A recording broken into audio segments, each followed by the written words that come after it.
ہمارے کرنی ہے، ہماری خود کی کرنی ہے یہ اگر ہم اللہ کے احکام پر چلتے، اطیع اللہ اطیع الرسول بنتے، تو ہم کو اتنی مشقت اٹھانے کی ضرورت ہی نہیں پڑتی، ہم آسانی سے ہماری زندگی بسر کرتے ہیں۔ پھر آگے یریدو ان یتوب علیکم، یعنی اللہ تعالیٰ تمہارے لیے آسانیاں پیدا کرنا چاہتا ہے، کہ تم پر سختیاں کرنا نہیں چاہتا۔ لونڈی سے نکاح کی اجازت دینا یہ اللہ کی طرف سے ایک آسانی ہے، کہ ہم اگر ہمارے پاس مال نہیں ہے تو ہم کام والی سے نکاح کر لے، اس کا مالک اس کا ولی بنے گا، اس کے مطابق جیسے خاندانی عورت کا مہر بنے گا ویسے ہی وہ لونڈی کا بھی مہر بنے گا، اور تم اس سے نکاح کر کے اپنی ضرورت پوری کرو، نہ کہ زنا کر کے۔ اس لیے دین کو سخت نہیں بنایا۔ اور آگے اللہ تعالیٰ نے ارشاد فرمایا سورہ حج آیت نمبر 78 میں کہ وَمَا جَعَلَ عَلَيْكُمْ فِي الدِّينِ مِنْ حَرَجٍ، اور دین میں تم پر کوئی تنگی نہیں رکھی۔ اور آگے فرمایا سورہ مزمل آیت نمبر 20 میں عَلِمَ أَن لَن تُحْصُوهُ فَتَابَ عَلَيْكُمْ فَاقْرَؤُوا مَا تَيَسَّرَ مِنَ الْقُرْآنِ عَلِمَ أَن سَيَكُونُ مِنكُم مَّرْضَىٰ وَآخَرُونَ يَضْرِبُونَ فِي الْأَرْضِ يَبْتَغُونَ مِن فَضْلِ اللَّهِ وَآخَرُونَ يُقَاتِلُونَ فِي سَبِيلِ اللَّهِ فَاقْرَؤُوا مَا تَيَسَّرَ مِنْهُ۔ اس نے جان لیا کہ تم ہرگز اس کے طاقت نہیں رکھو گے جو اس نے تم پر مہربانی فرمائی، تو قرآن میں سے جو میسر ہو پڑھو۔ اس نے جان لیا کہ یقیناً تم میں سے کچھ بیمار ہوں گے اور کچھ دوسرے زمین میں سفر کریں گے، اللہ کا فضل تلاش کریں گے، اور دوسرے اللہ کی راہ میں لڑیں گے، پس اس میں سے جو میسر ہو پڑھو۔ اور آگے فرمایا سورہ بقرہ آیت نمبر 185 میں کہ یرید اللہ بکم الیسر وما یرید اللہ اسرا،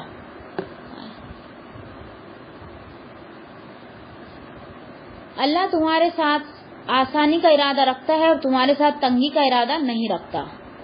اور فرمایا سورہ بقرہ آیت نمبر 286 میں لا یکلف اللہ نفسا الا وسعها، اللہ کسی جان کو تکلیف نہیں دیتا مگر اس کی گنجائش کے مطابق۔ ہمارے پہ جو بھی بیت رہا ہے وہ ہماری کرتوت کا پھل ہے۔ اگر ہم دین کے مطابق زندگی گزارتے تو بہت سکون سے بہت آرام سے گزرتے، لیکن ہم نفس پرست ہے، نفس کے پیچھے بھاگ رہے، نفس کی پیروی کر رہے ہیں، اسی لیے ہم اتنی مشکلات میں پڑ رہے ہیں۔ اب سیدنا ابو ہریرہ رضی اللہ تعالیٰ عنہ بیان کرتے ہیں کہ رسول اللہ صلی اللہ علیہ وسلم نے فرمایا بے شک دین آسان ہے۔ دیکھو دین آسان ہے، بہت ساری باتیں اس میں آسان ہے، اور ہم نے خود نے اس کو مشکل بنا دیا۔ جیسا کہ فجر میں اٹھے تو سورہ یاسین پڑھ لو، کس نے کہا؟ کہاں لکھا ہے؟ سورہ یاسین قرآن کا دل ہے، کہاں مل گیا آپ کو؟ ہے نا، کسی نے بول دیا، سن لیا، اپن بھی عمل کرنا شروع کر دیا اور آگے بھی بڑھا دی۔ نہیں، اگر ہم کو کوئی ایسی حدیث ملتی ہے جو ہم کو شک پیدا کرتی ہے تو اس کو پہلے ہم کو جانچنا اور پرکھنا چاہیے، اس کے بعد آگے بڑھانا، کیونکہ ہم توبہ کر لیں گے لیکن ہمارے بول پر اگر کسی نے اس پر عمل کر لیا تو وہ تو توبہ نہیں کرے گا نا، اس کو ہم کہاں سے ڈھونڈ کر لائیں گے؟ ہم کو تو پتہ بھی نہیں دیں گا کون ہماری بات سے متاثر ہو رہا ہے کہ کون نہیں ہو رہا ہے نا۔ اس لیے دین کی بات کو اگر پھیلانا ہے تو بہت زیادہ ڈیپ میں جا کر غور و فکر کر کے پھر پھیلانا۔ پھر اور ایک حدیث اس میں سیدنا سعد بن ابن وقاص رضی اللہ تعالیٰ عنہ بیان کرتے ہیں کہ رسول اللہ صلی اللہ علیہ وسلم نے فرمایا مسلمانوں میں سے سب سے بڑا مجرم وہ شخص ہے، دیکھو سنو، مسلمانوں میں سے سب سے بڑا مجرم وہ شخص ہے جس نے کسی ایسی چیز کے متعلق پوچھا جو حرام نہیں تھی لیکن اس کے سوال کرنے کی وجہ سے وہ حرام کر دی گئی۔ یہ کس کے بارے میں نازل ہوا؟ یہ صحابہ کرام کے بارے میں۔ آج ہم سوال کر سکتے ہیں لیکن سوال کرنے کا ایک طریقہ ہوتا ہے کہ ہم کو ہماری نیت یہ ہو کہ ہم کو دین میں یہ چیز نہیں پتہ تھی، ہم نے سوال کر کے ہمارے جو ٹیچرز ہیں، جو ہمارے معلم ہیں، مولانا صاحب ہیں، ان سے ہم پوچھ کر وہ جان لے تاکہ ہم اس پر عمل کر سکیں، یہ ہماری نیت ہے تو بہت بہترین بات ہے۔ لیکن زبردستی کی قریت کرنا، کسی کو بدنام کرنے کے لیے، کسی کو نیچا دکھانے کے لیے، یہ اگر ہماری نیت رہیں گی اور بھی بہت کچھ اس میں، تو پھر یہ سب سے بدتر انسان ہے مسلمانوں میں سے۔ اب یہ صحابہ کرام کے بارے میں کیوں نازل ہوئی کہ بنی اسرائیل کے بارے میں آتا ہے نا قرآن میں کہ ان کو ایک گائے ذبح کرنے کا اللہ تعالیٰ نے حکم دیا، اگر وہ کوئی بھی گائے لے کے ذبح کر لیتے تو حکم پورا ہو جاتا، لیکن انہوں نے کیا سوال کیے کہ گائے کیسی ہو، ہے نا، کتنی عمر ہو، کیسی دکھتی ہو، ہے نا، کام کری ہوئی ہو یا نہ ہو، کتنی اس میں سوالات کر دیے جو بے معنی تھے، کوئی معنی نہیں رکھتے تھے یہ۔ تو اللہ تعالیٰ وہ کیا چاہ رہے تھے، ہم ایسے بہانے کریں گے تو اللہ تعالیٰ اپنا حکم رد کر دیں گا. لیکن اللہ تعالیٰ ان کے بہانوں کو سمجھ چکا تھا اور اللہ تعالیٰ نے ان کے ہر ایک سوال کا جواب دیتے دیتے دیتے آخری میں وہ اتنا سخت ہو گیا کہ وہ گائے ڈھونڈنا ان کے لیے مشکل ہو گیا. وہ گائے نہیں مل رہی تھی جیسے انہوں نے مطالبہ اللہ تعالیٰ سے کر لیے تھے. اگر پہلا حکم مان لیتے تو کوئی بھی گائے ذبح کر سکتے تھے, لیکن انہوں نے سوال پہ سوال کر کے اپنے کو مصیبت لاد لی. تو ایسے ہی جب قرآن نازل ہو رہا تھا نا, تو جب ان کو تاکید کی جاتی تھی کہ کوئی بھی سوال مت کرو, جو حکم آ گیا اس پہ صبر کر لو, بس اس پہ عمل کر لو. تو اس میں ایک بار نبی صلی اللہ علیہ وسلم نے جب مجلس تھی صحابہ کی, تو نبی صلی اللہ علیہ وسلم نے کہا کہ تم پر حج فرض کر دیا گیا ہے. بس اتنا کہا تو ایک آدمی اٹھ کر کیا پوچھتا ہے, ایک صحابی تھے یا کوئی تھے, انہوں نے اٹھ کے کیا پوچھا, یا رسول اللہ کیا ہر سال حج فرض ہے؟ نبی صلی اللہ علیہ وسلم چپ رہے, کیونکہ نزولیت کا وقت تھا. اگر وہ ہاں کہتے تھے تو فرض ہو جاتا کہ ہم ہر سال حج کر سکتے کیا؟ اگر ہر سال حج فرض ہو جاتا تو کیا ہم کر سکتے تھے کیا؟ اور فرض کو تو چھوڑنا ہی نہیں ہے. تو ایسے 3 بار اس نے نبی صلی اللہ علیہ وسلم سے پوچھا, نبی صلی اللہ علیہ وسلم چپ رہے. پھر کہا کہ اگر میں ہاں کہہ دیتا تو تم پر ہر سال حج فرض ہو جاتا, حالانکہ حج تم کو زندگی میں ایک بار ہی فرض ہے, ہم کو پوری زندگی میں ایک بار حج فرض ہے, وہ بھی تو لوگ نہیں کر رہے. تو ہر سال اگر فرض ہو جاتا تو کتنی خیانت ہوتی تھی, لوگ جا سکتے تھے, پہنچ سکتے تھے, یہ ممکن نہیں ہوتا تھا. کیونکہ کتنے مالدار میرے آنکھوں کے سامنے جو حج کے لیے جلدی نہیں کرتے. ہاں ہماری بچیوں کی شادیاں ہے, ابھی ہمارا گھر بن رہا ہے, ہمارے پہ تو قرض ہے. ارے قرض تو آج کل جو بزنس قرض پہ چل رہا ہے, قرض کو لینا دینا تو چالو, کتنا قرض ہے اس سے زیادہ لینا رہتا آپ کو, تو اس کو قرض تھوڑی بولیں گے. قرض دار وہ ہوتا ہے جو قرض لے لیا بیچارہ, دینے کے لیے اس کے پاس کچھ نہیں ہے اور اس کی گردن اس میں پھنسی ہے, اس کو قرض دار بولتے ہیں. یہ تو بزنس ہے, اس میں تو چلتے رہتا لینا دینا. تو ایسے بہانے ڈھونڈتے جو بے معنی ہیں اور حج نہیں کرتے, جو کہ زندگی میں ایک بار ہے, اور ہر سال اگر ہو جاتا تو پھر کر سکتے تھے کہ نہیں. تو یہ دین میں اللہ تعالیٰ نے آسانی فرمائی انسان کی فطرت کو دیکھ کر, کیونکہ اللہ تعالیٰ نے انسان کو پیدا کیا تو اس کی کمزوری, اس کی طاقت, اس کی فطرت سب اللہ تعالیٰ کو پتا ہے. تو اسی کے مطابق یہ قانون شریعت جو ہے نافذ ہوا ہے. ٹھیک ہے, پھر آگے دیکھیں گے آیت نمبر 29 اور 30 دونوں ایک ساتھ دیکھیں گے ہم. بسم اللہ الرحمن الرحیم. یا ایھا الذین آمنوا لا تاکلوا اموالکم بینکم بالباطل الا ان تکون تجارۃ عن تراض منکم ولا تقتلوا انفسکم ان اللہ کان بکم رحیما ومن یفعل ذلک عدوانا وظلما فسوف نصلیہ نارا وکان ذلک علی اللہ یسیرا.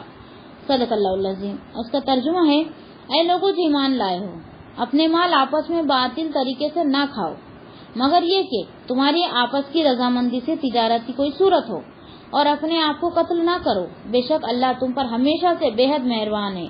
اور جو زیادتی اور ظلم سے ایسا کرے گا تو عنقریب ہم اسے آگ میں جھونکیں گے, اور یہ اللہ پر ہمیشہ سے بہت آسان ہے. یہ کس سے مخاطب ہے؟ ایمان والوں سے. اگر یہ سب اس نے ایمان والوں سے مخاطب کر کے اللہ تعالیٰ فرما رہا ہے, اے لوگوں جو ایمان لائے ہو, اپنے مال آپس میں باطل طریقے سے نہ کھاؤ. اگر جو کھاتا ہے باطل طریقے سے تو بے ایمان ہوا کہ نہیں ہوا, مگر یہ کہ تمہاری آپس کی رضامندی سے تجارت کی کوئی صورت ہو. اگر کوئی ہم بزنس کے لیے لیتے ہیں اور اس میں اس کو پرسنٹیج رکھتے ہیں یا اس کی پارٹنرشپ رکھتے ہیں تو پھر ٹھیک ہے, اور اپنے آپ کو قتل نہ کرو. دیکھو خودکشی کے بارے میں آیا ہے یہاں پہ, خودکشی بھی کرنا حرام ہے. بے شک اللہ تم پر ہمیشہ سے مہربان ہے, بے حد مہربان ہے.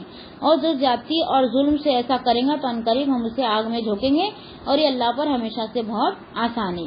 اب اللہ تعالیٰ مومنوں سے خطاب کر کے کیا فرمانا ہے کہ ایمان والو, تم لوگ ایک دوسرے کا مال چوری, دھوکہ دہی, جوا, سود اور دیگر حرام طریقے سے نہ کھایا کرو.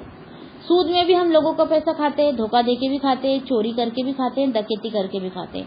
چوری اور ڈکیتی میں بہت فرق ہے. چوری اس کو کہتے ہیں جو چپکے سے کسی کے مال میں سے کچھ نکال لو, یہ ہوگی چوری. اور ڈکیتی وہ ہوتی ہے کہ سر پہ گن رکھ کر گھر میں گھس کر جو مال اٹھا کر لے کے جاتے ہیں وہ ڈکیت ہوتے ہیں. ٹھیک ہے, یہ فرق ہے. اور سود, جوئے میں بھی ایسا ہوتا ہے, ایک پورا ہار جاتا ہے, ایک پورا جیت جاتا ہے نا. تو یہ بھی باطل طریقے سے مال کھانا ہوا, یہ حرام طریقے سے مال کھانا ہوا. جو مال تمہیں آپس کی رضامندی سے تجارت کے ذریعے ملے وہ حلال ہے. اور اے مسلمانوں, تم لوگ نہ خودکشی کرو اور نہ ایک دوسرے کو قتل کرو, کیونکہ جو کوئی کسی مسلمان کو جان بوجھ کر ناحق قتل کریں گے اللہ اسے جہنم میں ڈال دیں گا, اور اللہ کے لیے ایسا کرنا بہت آسان ہے.